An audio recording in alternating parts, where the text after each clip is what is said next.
More nightmares.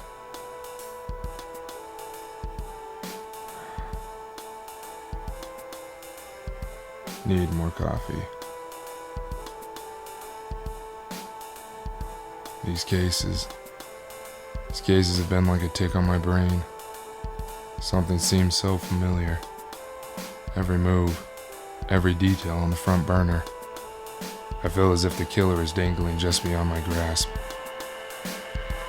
Dan Bridges, my college tent mate, was one cool cat.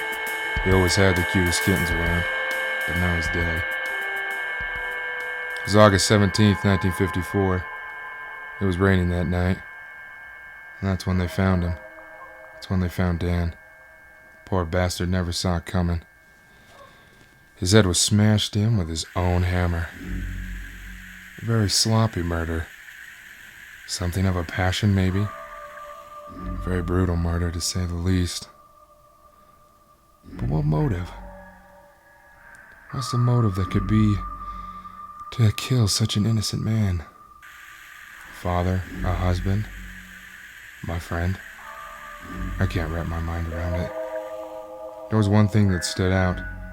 His missing dog tags. Dan always wore them. Always. Ever since we were in college, which he paid for, serving in the Pacific. Where'd my plate go? Doesn't matter. I don't have the stomach for it. Poor Will and Abby. They were good people. Those two would gab for hours. So as long, of course, there was bourbon to swig. Sure I'm going to miss those guys. It was August 24th, only a week after Dan. The couple, William Briggs and Abigail Smith, found in the local park. But why would this couple be a target? So very young. And as you could tell, so very much in love. Problem with the word murder was it was also so brutal. Abigail, she had her throat slit from behind.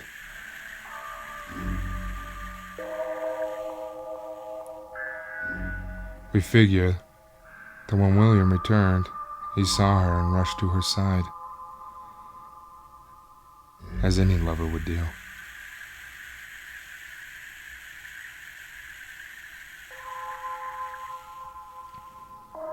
William, of course, was jumped upon and repeatedly stabbed to death. We counted 5 times.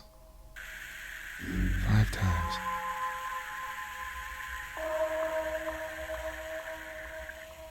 Both so brutally murdered.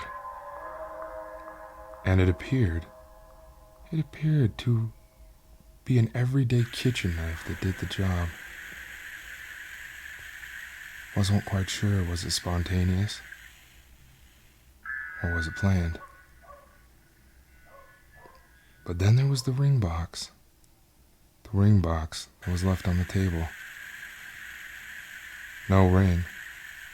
But to my confusion, Dan's dog tags. A connection? Obviously. He was toying with me now, leading me on. A mockery? Definitely the sounds of a psycho.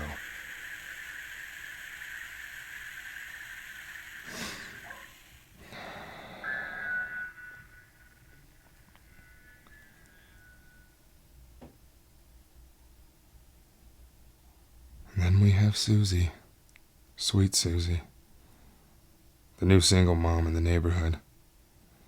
Always looked at as an outcast for having such a bastard child inside of her. It was August 31st, a week later. Susan Walker, she was a true dolly, with a bun in the oven. This poor Dan was stabbed to death while baking. She was left on the floor with the couple's ring on her finger. Pattern on her blouse from the flower outlined a missing apron. Funny thing is, I only wonder which poor sap is gonna end up wearing it. I don't know if I can take these anymore. No more night shifts. Maybe no more nightmares. Funny thing, Dan introduced me and my wife. We hardly talk. Where did our love go? She always did want kids.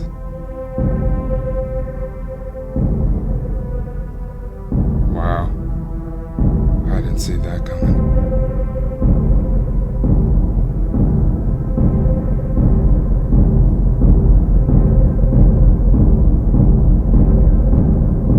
No gun. Darling, do I have your attention now?